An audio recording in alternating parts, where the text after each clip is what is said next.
¿Qué tal amigos? Bienvenidos. En esta ocasión veremos un ejemplo de momento par en 3 dimensiones. Para este ejemplo vamos a resolver dos incisos para este problema. El inciso A dice, si P es igual a 0, reemplace los dos pares restantes por un solo par equivalente.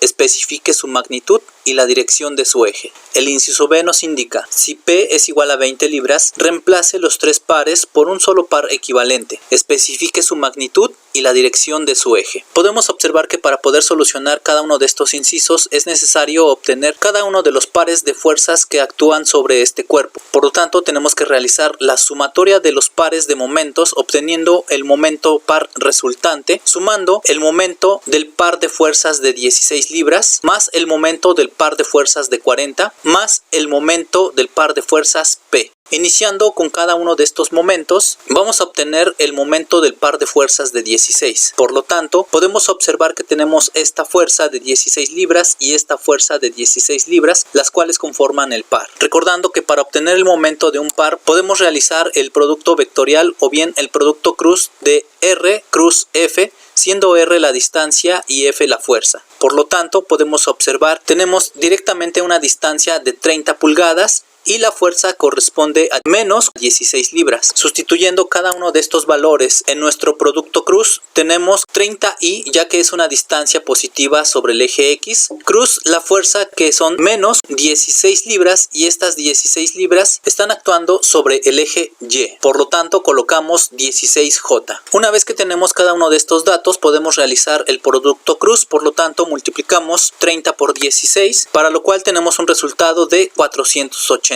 Realizando la operación de I por J obtenemos K y corroboramos además que si al aplicar este par de fuerzas realizamos un giro, obtenemos un momento en sentido contrario al eje Z, teniendo un giro de esta manera y la resultante de nuestro momento de par sería negativo en Z. Con esto ya tenemos nuestro primer momento correspondiente al par de fuerzas de 16. Ahora vamos a obtener el momento del par de fuerzas de 40. Podemos observar que tenemos aquí esta fuerza de 40 y esta fuerza de 40 libras. Para esto podemos tomar cualquiera de las dos fuerzas y obtener cada una de sus componentes para poder realizar el producto vectorial o producto cruz. En esta ocasión vamos a tomar esta fuerza, la cual se va a descomponer tomando como referencia este triángulo rectángulo que se está formando sobre los ejes coordenados o bien sobre el plano YZ, el cual ya se muestra en la parte inferior, y obteniendo el ángulo por medio de la tangente inversa del cateto puesto sobre el adyacente,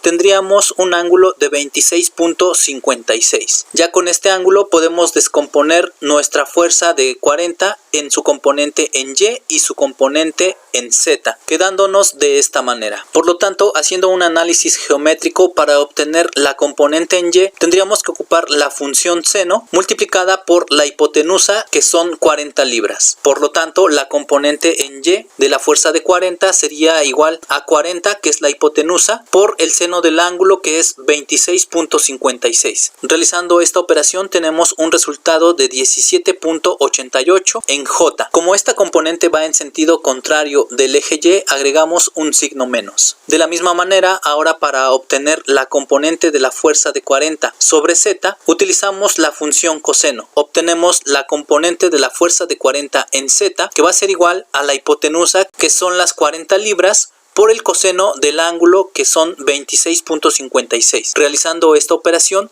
tenemos un resultado de 35.78 y como va en dirección de Z positivo, colocamos el unitario K y se queda como positivo. Finalmente no tenemos componente en Z y de esta manera podemos agrupar cada una de sus componentes y obtener el vector de la fuerza de 40 libras en forma cartesiana. Por lo tanto tendríamos 0 en I menos 17.88 en J más 35.78 en K. Una vez que tenemos el vector fuerza, para realizar el producto vectorial necesitamos el vector R, que corresponde a la distancia que va desde un punto desde la línea de la fuerza de acción hacia cualquier punto sobre la línea de aplicación de la fuerza. Por lo tanto, podemos obtener este análisis con este pequeño rectángulo en este plano XY, en donde observamos que tenemos este punto, el punto E, y tenemos que llegar hacia el punto B. De la misma manera podemos tomar el punto D y llegar al punto A o al punto B. Podemos obtener diferentes componentes vectores R. Por lo tanto, en esta ocasión utilizaremos el vector R que va del punto E al punto B. Ya teniendo como referencia esta distancia, nuestro vector R quedaría de la siguiente manera: menos 15 en X, que serían menos 15Y, más 5J, ya que estamos llegando justamente a la mitad de esta distancia y recorremos 5 positivos. Por lo tanto, el vector R quedaría menos 15 en Y más 5J, y como no nos movemos en K, colocamos 0 en K para Z.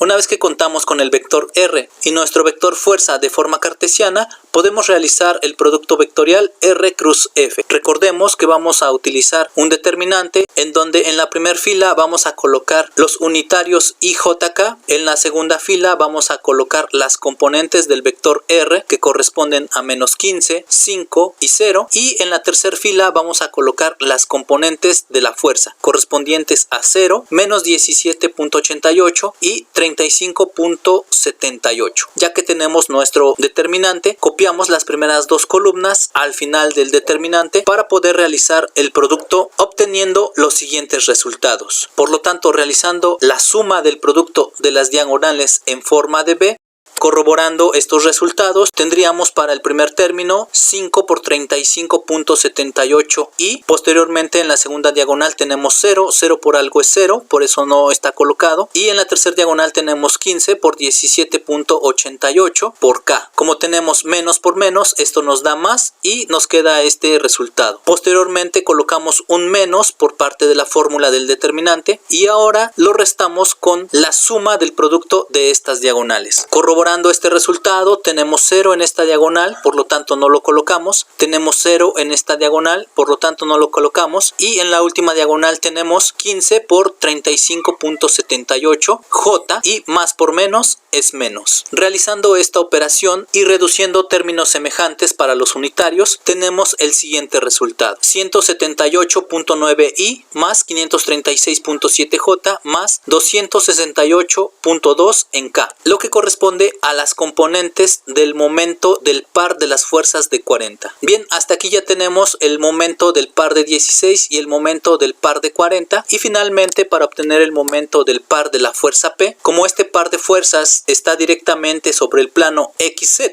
lo podemos indicar de la siguiente manera: un vector R que corresponde a la distancia entre las fuerzas, y en este caso se está tomando una distancia de 30 sobre el eje X, por lo tanto colocamos 30Y, producto cruz con la fuerza P, ya que esta está colocada directamente sobre la dirección de Z, por lo tanto colocamos P con el unitario de K, recordando nuevamente que para cada una de estas fuerzas las unidades son libras por pulgada. Bien, ya que tenemos cada uno de estos momentos representados en cada una de sus componentes, vamos a comenzar a solucionar cada uno de los incisos. En el primero nos indica que si P es igual a 0, vamos a reemplazar los dos pares restantes por un solo par equivalente. Vamos a especificar su magnitud y su dirección. Por lo tanto, como P vale 0, despreciamos el momento del par de fuerzas P y solamente vamos a realizar la sumatoria de fuerzas con el momento par de 16 y el momento par de 40. Obteniendo la sumatoria y reemplazando los valores, tendríamos lo siguiente: reemplazando el momento del par de 16, tendríamos menos 480K más el momento par de fuerzas de 40 libras, tendríamos más 178.9Y más 536.7J más 268.2 en K. Reduciendo términos semejantes con respecto a los unitarios, tendríamos finalmente 178.9Y más 536.7J, y como tenemos menos 480K más 268.2 en K, el resultado es menos 211.8 en K. Bien, hasta aquí ya tenemos el par equivalente en una forma cartesiana.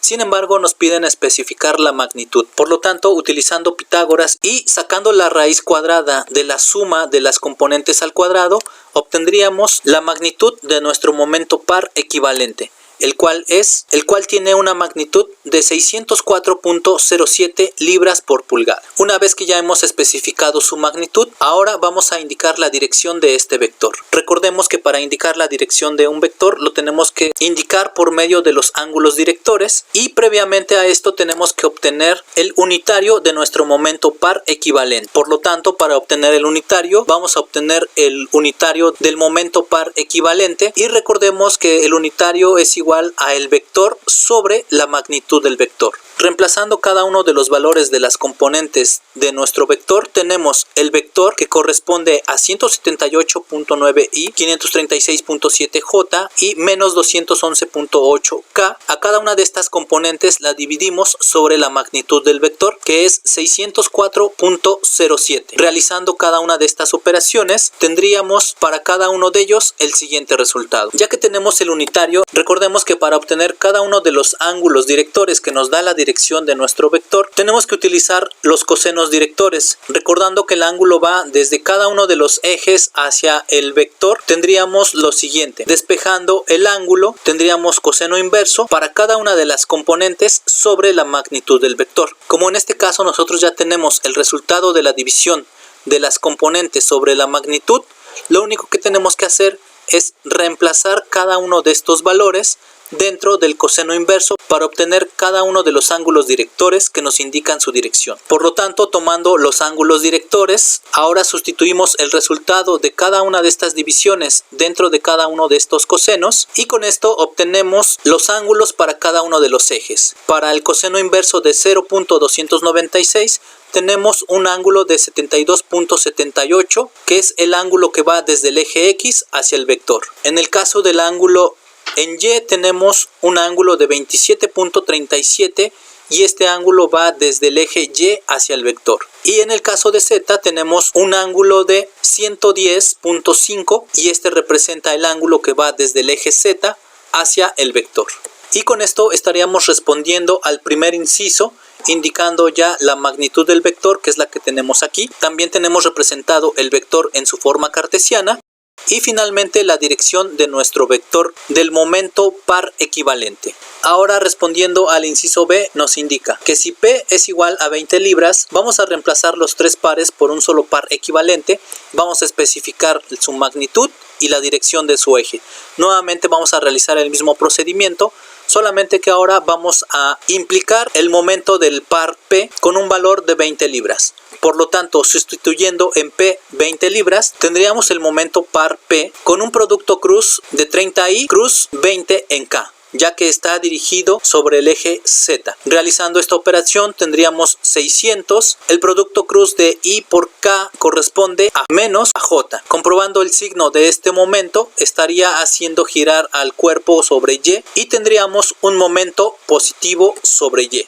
Por lo tanto, colocamos 600J. Nuevamente realizamos la sumatoria de los momentos y reemplazando cada uno de los valores tenemos el primer momento que ya se muestra aquí, el segundo momento que es el momento del par de 40 que se muestra aquí y finalmente el momento del par de la fuerza P que es igual a 600 que ya se tiene aquí. Resolviendo esto y reduciendo en términos semejantes para cada uno de los unitarios, tendríamos el siguiente resultado. Una vez que tenemos el momento del par equivalente en forma cartesiana, podemos obtener por medio de Pitágoras la magnitud del vector, sacando la raíz cuadrada de la suma de las componentes al cuadrado. Una vez que realizamos esta operación, obtenemos una magnitud para el momento del par equivalente de 1170 libras por pulgada. Como ya tenemos la magnitud de nuestro vector, ahora vamos a obtener su dirección. Nuevamente podemos obtener el unitario de este momento, el cual es igual al momento del par en sus componentes IJK sobre la magnitud del vector. Reemplazando cada uno de estos valores tenemos las siguientes operaciones y resolviendo estas divisiones tenemos los siguientes resultados. Nuevamente recordando que vamos a utilizar los cosenos directores y de estos despejamos los ángulos directores y como ya tenemos el resultado de la división de las componentes sobre la magnitud del vector, simplemente vamos a sustituir dentro de los cosenos inversos cada uno de estos resultados para obtener finalmente la dirección de nuestro vector. Para el ángulo en X tenemos un ángulo de 81.2, para el ángulo de Y tenemos 13.8 y para el ángulo de Z tenemos 100.4, lo que corresponde a la dirección de nuestro vector. Y bien, finalmente con esto damos la solución al inciso B, indicando la magnitud del vector y la dirección de nuestro vector, ya que además también tenemos nuestro vector del momento par equivalente en sus componentes IJK. Bien, por este video ha sido todo. Hasta luego.